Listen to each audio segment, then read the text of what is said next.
và mình đã quay trở lại với cái công việc là lắp cái bộ điện mặt trời đây. Thì có nhiều các anh chị cũng đã đóng góp là mình nên sắm cho bà một bộ điện mặt trời. Thì hiện tại bây giờ đang có cái bộ điện mặt trời đó, các bạn nhìn thấy đây là cái bản pin mặt trời nhá. Ở đây là cái loại mà cũng gọi là cao cấp rồi, hơn 3 triệu đó. Thì cái bản pin này rất là rộng luôn. Cái này là cao 1 mét ha, chắc là cao 1 mét, 1m2 quá chỗ này. Nói chí cái này cao 1 mét và ở rộng chắc là 60 phân đó cái bảng này. Còn trong này là có cái cục gọi là cái cục biến thế hay là gọi là cái cục tích điện ở trong này các bạn đấy. Đấy thì bây giờ mình đang nhờ người anh lắp hộ cho mình luôn. Bây giờ là các bạn xem là đã có điện rồi nhá. Đấy mà vẫn chưa lắp cái pin đâu, tại vì cái bình này nó tích điện sẵn ở trong này rồi. Bây giờ anh sẽ thử luôn mấy cái bóng này trước nha. Anh sẽ bật bóng cho các bạn xem nhá, 3 bóng luôn. Đấy. 2 bóng sáng này và bóng thứ 3 nhé. Ok, và thử luôn cái quạt này nữa cho các bạn xem. Cái quạt này thì là quạt 220V. Đó. Quạt chạy tít mù luôn. Đấy. Mình nghĩ là với cái bộ điện mặt trời này có thể là bà cụ sẽ rất là thích và không phải mất tiền điện nữa. Các bạn nhìn kia là điện 12V đang chạy kia, chạy qua cái cục biến thế, cái cục kích điện này thì nó sẽ biến thành điện 220V, là rất là khỏe luôn. Cái bộ điện này là chạy được cả tivi luôn các bạn nhá. Đấy, 3 bóng và quạt thì vẫn chạy tít mù luôn đấy. Bây giờ anh em sẽ tiến hành cho lên trên mái nhà. Trên mái nhà này thì mình sẽ đưa cái tấm pin mặt trời lên trên kia, còn cái cục mà gọi là cái hộp này mình sẽ để ở trong nhà này. Đó, thì bây giờ là anh em bắt đầu cho lên nhá. Mình sẽ quay cận cảnh trên cao cho các anh chị cùng xem và theo dõi quá trình lắp đặt của bộ điện mặt trời cho nhà bà cụ 100 tuổi. Đây, cái bộ điện thì mình sẽ đặt ngay chỗ này các bạn nhé, đặt ngay ở góc tường này. Thì ở đây là sẽ vừa thấp và vừa tiện lợi cho bà luôn. Đó, có thể là mình dịch chuyển vào trong góc kia cũng được. Chắc là mình dịch chuyển vào trong góc kia để gọn gàng hơn. Thì đây có cái công tác rất là đơn giản thôi, mình cắm sẵn như thế này rồi, khi bà bật thì bà chỉ cần bật như thế này thôi là bóng sẽ sáng hết luôn. Các bạn nhìn cái bóng này. Đấy. Ở đây có 3 bóng nhé. 2 bóng là mình sẽ đấu ở trong nhà. 2 bóng là ở trong nhà, còn 1 bóng là mình đưa ra đằng sau cái nhà tắm, nhà vệ sinh. Bây giờ mình sẽ đưa bạn đi ra ngoài nhà vệ sinh này để xem cái bóng ngoài này nhá. Bóng nhà ngoài nhà vệ sinh đây này. Đấy. Đó các bạn đây. Ở trong này là nhà vệ sinh nhá. Cái nền này thì mới làm xong chưa có cứng. Có một cái bóng là sẽ đưa vào trong này. Có một anh đang trèo lên trên cái mái này để lắp cái bóng đây. Hả? Nếu mà tôi mua, mà tôi gọi là có nhớ chỉ có khách của nó khách chơi chỉ có tôi là nó chỉ có kia à? Đấy, là xỏ cái dây điện vào trong nhà vệ sinh này luôn nhá, và cắm luôn vào trong này, tại vì bây giờ cái nền thì mới làm xong chưa có khô.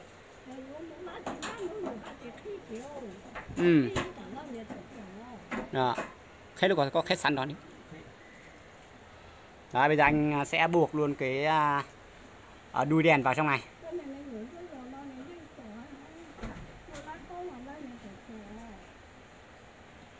Và gắn luôn cái bóng vào nha. Bây giờ gắn cái bóng vào là sáng luôn rồi. Cái bóng này thì rất là to và sáng, các bạn nhìn không? Đấy, sáng tưng không khác gì điện quốc gia luôn các bạn. Đây, với một cái phòng tắm, phòng vệ sinh thế này thì quá thoải mái, đủ để không gian thắp sáng rất là tốt luôn. Nên chỉ chúng ta có lìa tàu không? Đây. Còn bồn cầu đấy các bạn nhá. Bồn cầu lắp xong rồi. Bồn cầu thì ở bà cụ một mình thôi là chỉ lắp như vậy thôi. Còn mình sẽ mai là mình sẽ mua một cái thùng nước để ở đây, tại vì cái chỗ này của bà thì nó lại nằm ở cái mô đất cao nên là không có kéo nước vào trong này được. Đấy, bây giờ cái bóng điện ở trong này là đã sáng tưng bừng luôn các bạn nhá. Bây giờ là ban ngày này. Ban ngày thì sáng thế này đấy. Buổi tối thì rất là sáng luôn. Bây giờ mình sẽ đóng cửa lại nhá. Đây, cửa nhà vệ sinh là đóng lại đây, rất là kín luôn. Lúc nào tôi chỉ mua chỉ nhá, hao chỉ sao bò. Chết cuối thì đã đẹp chưa? Con chuột chết đây, có tuần tuần nó. Lúc bố tay cú sen cú tuần là cú duy lúc thông tôi cho nó chú chết đây cháu nó. có cho của ta mà có cái đây là giàu phải có gì sắp cho cá lau là gì cho cá của cử đó lúc khó hả lúc khó có chỉ sắp khâu lá thì đã chỉ ra không kiểu nếu thế thì cho của thêm một tàu lúc không đấy mình lắp xong ở trong này bây giờ là tiến hành cho mấy cái bóng này lên trần nhà rồi mới lắp cái bộ pin lên nhá. Đây bây giờ hiện tại vẫn chưa lắp pin nhưng mà mấy cái bóng này vẫn còn rất là sáng luôn, chạy quạt âm các bạn nhé. Đây không phải là điện quốc gia đâu các bạn này, nhìn này không có dây điện đâu nha. Cái bộ điện này rất là chất luôn, mình phải nói là công nhận luôn. Với một cái mức giá như vậy thì cũng gọi là quá là tốt rồi.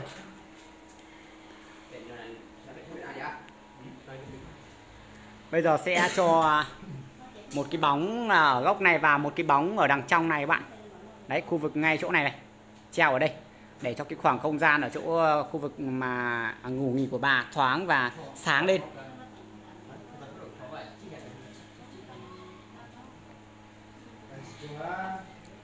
Anh sẽ trèo lên và gắn cái đuôi đèn trước. Mấy cái đuôi đèn có lọt cái khe kia nó không đấy.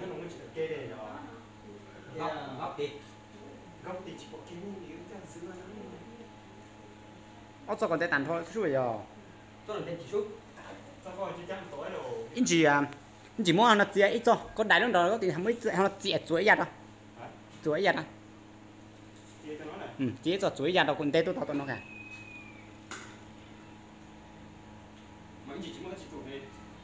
Mỗi của cho dây điện đất đa chia hết ta.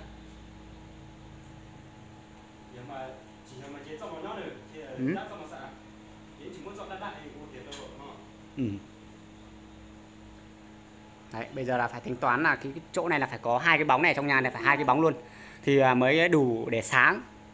Đó.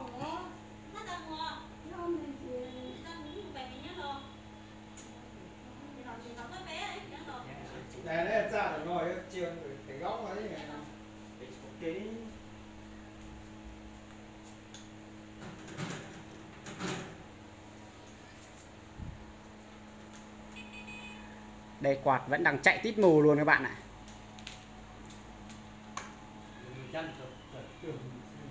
Cái quạt này thì mình không có mua cái loại to, cái loại này là vừa tầm với bà rồi, tại vì bà một mình thôi. Cái này gió cũng rất là to luôn và mát mẻ lắm. Đấy, ban ngày nếu mà nóng quá thì bà nằm ở dưới sàn thế này, xong bà bật quạt này là quá tuyệt vời luôn rồi. Nhà mình còn không được như thế này đấy, nhà mình vẫn còn ở nhà trần rồi là nền đất thôi. Bà như này là gọi là quá hạnh phúc rồi. Chiên này mày, chị chúa lũ đùi đen rồi.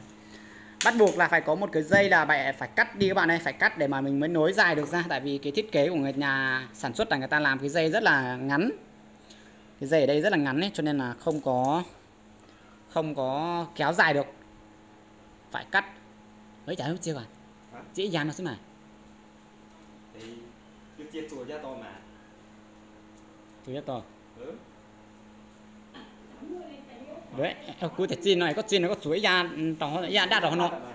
Ai còn mình tê tôi sẵn, cái công tác này nhớ này không này.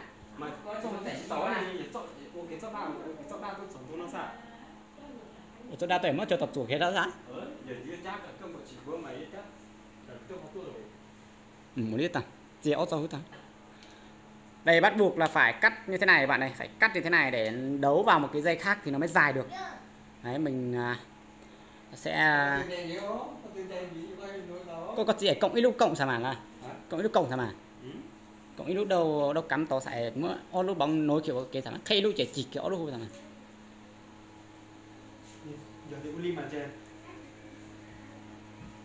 cộng cho nó sao mà ít có chùa mất cho họ chia đó chỉ chùa cái ít họ cộng đến công tác thôi mà.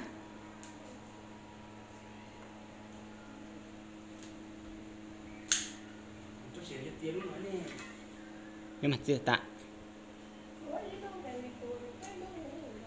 nhưng mà tôi lúc này tụi nó bé luôn hả? Tới giờ có sao rồi có dùng một trò gì thế mà con lọt thì nó có lọt khe luôn liêu thì nó không nó chỉ lúc đầu không tới gì thế, họ có lọt thì có tua nó này lúc đầu tới tuần này á, họ lọt trên đường tới tuần này á,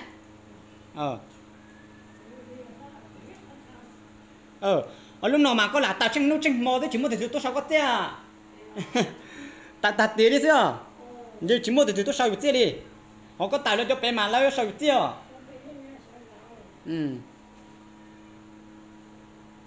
Đấy, bà cũng đang lo là bị nộp tiền điện này. Nhưng mà yên tâm đi, với cái bộ điện này thì bà sẽ không phải lo nghĩ về nộp tiền đóng tiền điện hàng tháng nữa. Bà có bật cả ngày cả đêm đi chăng nữa thì cũng không có ai thu tiền điện của bà đâu. Đây, quạt thì chạy rất là lâu rồi, bây giờ vẫn chạy khỏe lắm, vẫn còn 12V, trong khi đó là vẫn còn chưa lắp cái bản pin, vẫn còn ở chỗ kia kìa các bạn này. Đấy, khi mà lắp pin vào nữa thì nó sẽ khác. Cái lượng điện ở trong cái bình nó sẽ tăng. Bây giờ các anh tiếp tục đấu nối ở trong nhà này trước đã, rồi mới có thể cho lên cho cái tấm pin lên trên mái nhà được.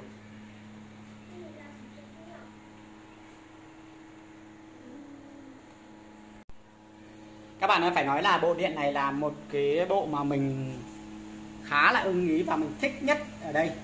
Là ở đây nó có một cái bảng điều khiển này đây các bạn đây. Điều khiển có cả, mình không hiểu đây là cái gì. Nó chạy bằng số điện tử. Đấy các bạn nhìn thấy nhảy nhảy không? Đó là ở đây là có 12,1V là nó báo bằng đây. Còn bên này cũng vậy, bên này cũng có 12,1V đây. Đấy. Thì ở trong này nó có cả một cái chìa khóa ở đây nhá. Có một cái chìa khóa ở đây để bảo vệ ở đây. Cái chìa khóa đâu nhỉ? Đây, cái chìa khóa thì nó nằm ở đây nhá. Đó, treo đây này. Chìa khóa thì treo ở chỗ này, không cần phải mở làm cái gì cả. Bên trong này nó có cái cục biến thế với lại cái bình ắc quy rất là to ở trong này thôi. Đấy, còn tất cả mọi thứ điện các thứ là cắm ở bên ngoài này, cắm ở những cái ổ cắm ở bên ngoài đây này. Đó, còn cái điện mà cắm quạt là cắm trực tiếp vào đây luôn các bạn nhé. Đấy, cái ổ đây này cắm trực tiếp vào đây luôn. Có bóng báo ở đây này. Đấy, rất là ưng ý luôn các bạn, nhìn cái quạt chạy tít mù luôn này. Đó, quá trời mát. Như vậy là rất là hoàn hảo rồi. Thì sẽ lắp ghép ở trong nhà này xong rồi mới đưa cái tấm pin lên trên mái và buộc lại. Thì cái tấm pin mới là cái tấm gọi là thu năng lượng về. Còn ở cái phần bên dưới này là cái phần để tụ hay là tích điện thôi. Mình nghĩ là ở những cái nơi mà không có điện quốc gia, điện lưới quốc gia thì có thể xài tạm những cái bộ điện này cũng được.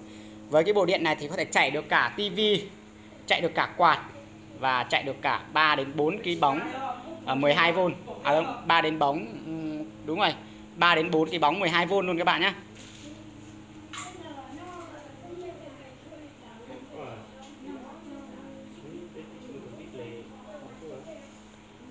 Chứ thế không có chùa chiếc kia một thế này. Mất chuột chiếc kìa ta. Đấy, bây giờ các anh sẽ phải đấu nối làm nào để cho hai cái bóng này cùng chung một dây thì mới có thể kéo dài ra được. Các bạn nhìn thấy ngôi nhà thì khá là rộng, rất là rộng, cho nên là cái dây điện sẽ có một cái dây là kéo đi ra chỗ ngăn bên kia. Ngăn bên kia để thắp ở ngăn bên kia, còn một bóng là thắp ở khoảng giữa đây này để cho cái nhà của bà được sáng nhiều hơn.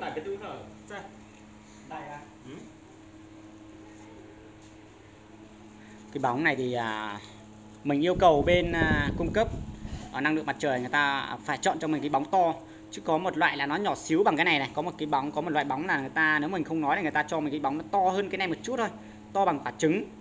Đấy, to bằng quả trứng thì là không có sáng thế nào luôn đấy, tối lắm. Nên là mình bắt buộc người ta phải chọn cho mình cái bóng to. Ba cái bóng này đều to như nhau hết nha.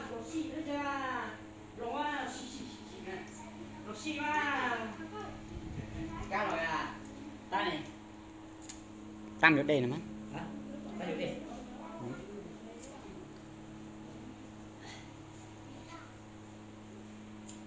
này, cho có tầm một số giấy trên này chỉ đó. Thì cộng ít cho phía trẻ, cộng ít cho cây thì cả đi nó bắt đấu lúc nào đi đấu cho nó sao nó một to à. Hả? Chỉ cho nên lúc nào nè, có mua lúc mỗi lúc đuổi đèn này con đấu đấy in tù nó lúc đang sao này, lúc công tác sao này. Lúc mình chỉ tao đi trong tay mà tôi nó coi chuột ra đan nó trao chuột chỉ gió chứ.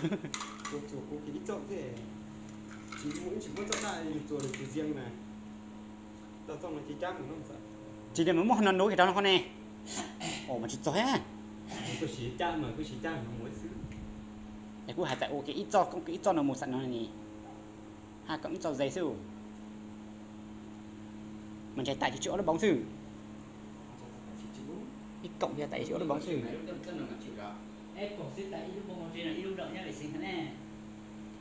nhưng thoải mái chạy 3 cộng ngò có xong rồi nè ủa sáng thì nó đi đây bây giờ là cái dây này rất là dài luôn rồi cái dây này là có cái cổng cắm nó như thế này đây được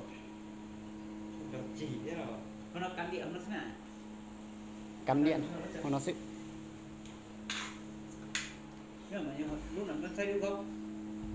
ra nó lúc gông đặng mà bây giờ các anh sẽ tiếp tục cho cái dây này lên nhá, nối xong rồi cho lên và treo lên trên trần nhà, phải treo lên trên này cho nó sáng hơn. Ôi nó tả lơ trời có lấy những gì để trẻ coi à?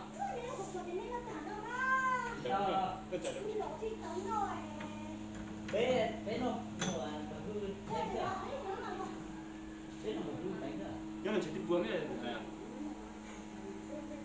chỉ mới thử tách đóng rồi thì tương còn đóng lên nó ra.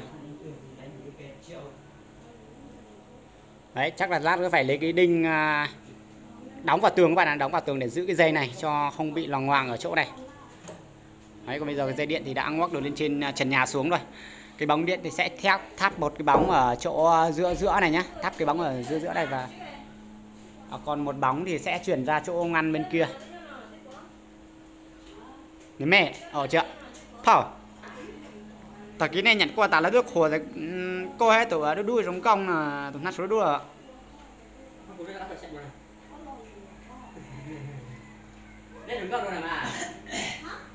bông à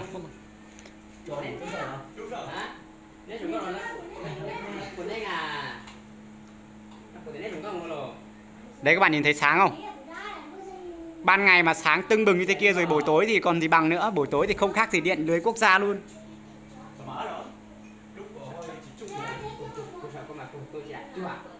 Chỉ tuôn này, tuôn nó lúc nó thế này.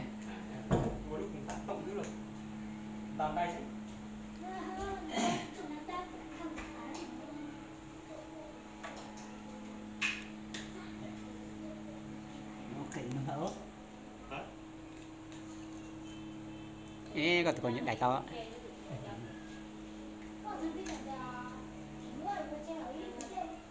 tao có thế nào nè con chỉ bỏ cắm mạch hoặc là cắm mạch tí tí thôi nè.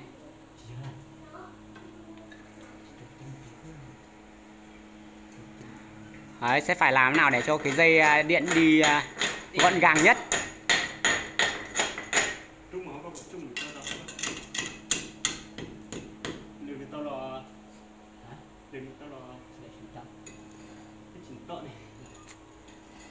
Con tụi Pachi sắp bé đi.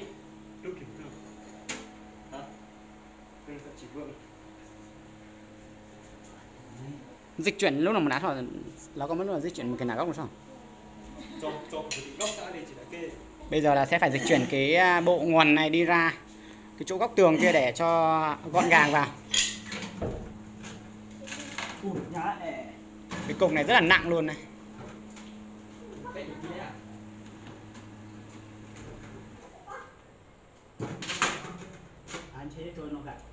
Cho đi có hát đi. Đấy. Một cục mà rất là nhỏ thôi nhưng mà rất là có võ mọi người. Người ta bảo là nhỏ nhưng mà có võ đấy. Thắp gần 1 tiếng đồng hồ rồi bây giờ vẫn còn 12V.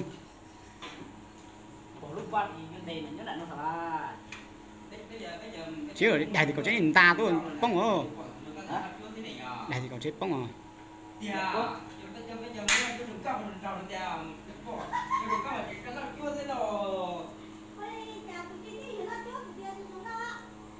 Đấy. Mát mẻ quá, có một anh đang ngủ trước ở dưới sàn này. Quạt chạy ầm ầm ra ngủ ngon lành quá đây này. Chính gì là bây giờ tính anh ngon chua là bây giờ tính ngon chua chỉ chạ kìa. Lúc cổ beng nó mà chỉ chả thì mà nếu chỉ mới thì chua họ chỉ mới từng chè. Đấy, có các chị qua tham khảo cái điện mặt trời của bà cụ đây này.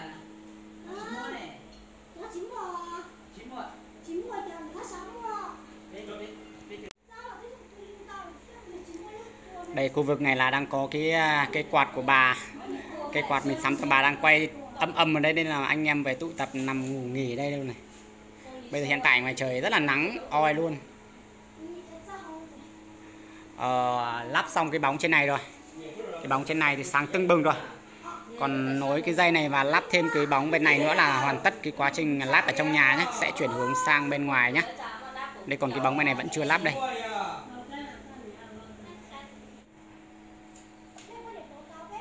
của tao nó Chỗ chỉ chỗ qua hả? Vậy là một con thóc phải nấu ăn được tạm, thóc phải nấu mình quay con. Bộ tạo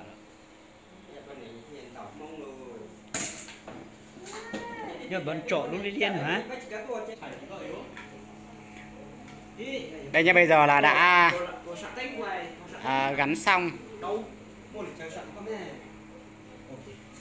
Bây giờ đã đấu xong cái dây còn lại rồi. Cái dây này là phải đấu nối rất là nhiều đoạn đây thì mới có thể dài ra được.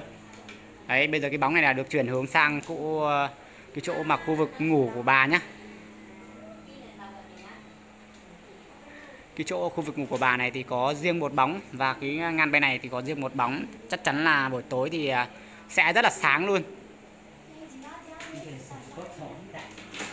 Chỉ thò này thò nó phải bắt tổng ít lúc công tác tậu sơ. Thế cái luôn chỉ tạc kiểu.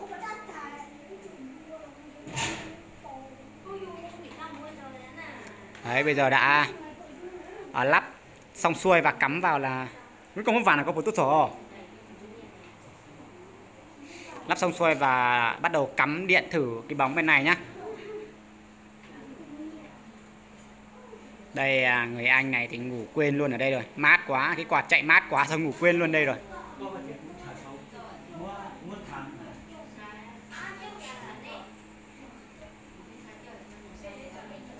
Phải đi dây điện nó gọn gàng vào, không là sẽ rất là vướng ở bên trong nhà này các bạn nhé.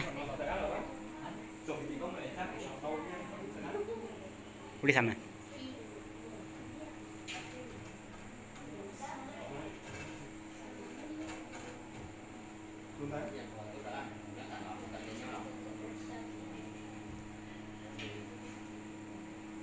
Hay bây giờ là phải cho cái dây điện vào sát cái ở thành tường.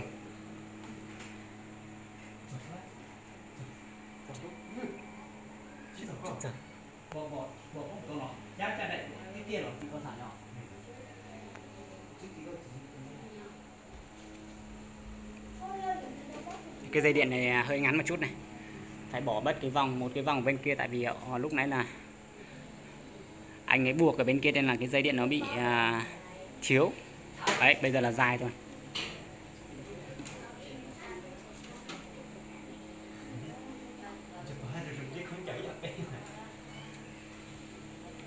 Có buộc cái đúc vọt vào cái chính xác. Đấy, cái dây điện thì sẽ đi như thế này đây các bạn này. Dây điện này đi ra ngoài cái bóng kia luôn. Đó. Bóng kia thì chưa có bật nha, bây giờ đang buộc cái chỗ này đây. Chạy được gần hơn 1 tiếng, gần 2 tiếng đồng hồ rồi. Mà cái bình này vẫn giữ nguyên xi đây này. Đây. Và bên kia chính là cái thành quả của ngày hôm nay. Cái bóng này cũng đã sáng tưng bừng luôn rồi. Rất là sáng luôn các bạn nhé. Đấy. Chói mắt lắm. Đây là ban ngày nhé, buổi tối thì rất là sáng luôn. Buổi tối trời tối thì sẽ rất là sáng luôn nhé. Và bây giờ thì các anh sẽ tiến hành cho cái tấm pin này lên trên mái nhà. Mình sẽ quay cận cảnh trên cao cho các anh chị cùng xem quá trình lắp ghép cái tấm pin mặt trời trên mái nhà nhé.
xong rồi bây giờ sẽ cho bạn xem. Đây hiện tại là đang nạp điện đây nhá. Đó, cái vạch này là đang nạp điện này. Đây là biểu tượng của cái mặt pin là nó có mấy cái ô này. Còn ở đây là cái gọi là cái bình tủ điện đây này. Đó, nó nhấp nháy nên là đang nạp điện nhá. Cái dây nạp điện là cái dây này đây. Cái dây này này. Đó, dây này. Còn những cái dây rợi ở đây là dây 3 bóng thì sẽ có 3 cái dây ở đây. Đó, có 3 cái dây ở đây. Thì ở đây mình đã đấu nối duy nhất một cái công tắc ở đây. Là một cái công tắc ở đây là bật tắt, là tắt tất cả các cái bóng, và bật là bật hết tất cả 3 bóng, kể cả cái bóng ở trong nhà vệ sinh và nhà tắm, và 2 bóng ở trong nhà chính nữa. Cho bạn xem bóng thì bây giờ đang rất là sáng rồi. Đấy. Ngoài kia có một cái bóng nhá, ngoài kia có một cái bóng, do là ban ngày cho nên là các bạn sẽ nhìn không có rõ lắm. Ở đây có một bóng đây. Đấy, và trong nhà vệ sinh đằng sau này thì có một cái nữa, dây rợi ở đây, là đây ra đằng sau nhà vệ sinh nhá. Đấy. Ở đâu dây đen đen này chứ? Dây đen đen này là đi ra đằng sau nhà vệ sinh. Đó. Mình sẽ cho bạn đi ra ngoài này xem cái bóng trong này nó cũng sáng tưng luôn rồi. Do cái nhà vệ sinh là hôm nay mới láng được cái nền cho nên là bây giờ là đây. Đấy. Trong này sáng tưng luôn. Khi mà đóng cửa lại thì rất là sáng luôn các bạn nhé. Đó.